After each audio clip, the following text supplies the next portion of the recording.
हाँ वे बाबा तल्ले लाया कौन नहीं कह रहे इतने क्यों चढ़ रही ये हुन बंदा नहीं ठोक गया मैं बचदा नहीं मैं लगदा ही मैं मेरे पीछे लग गया ना सर जी मैं आप गर्मी है मैं उतर चढ़ गया धूप लगती पे आई तो एक मिनट लाया था ना मैं हिसाब किताब करना तक को गर्मी बहुत लगती है तक मैं आए चीज भी लेना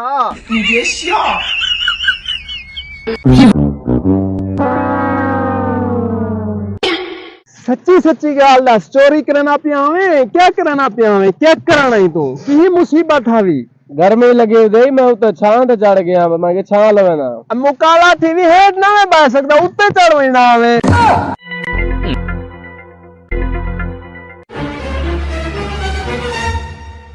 भाई जान तू इधर पानी ले बतावे मैं हुन ड्रम में धाना बेटा मेरे उतो के पत्थर साडी ते मैं मोया मोया बचा तू किथा आवे लेता कहे ना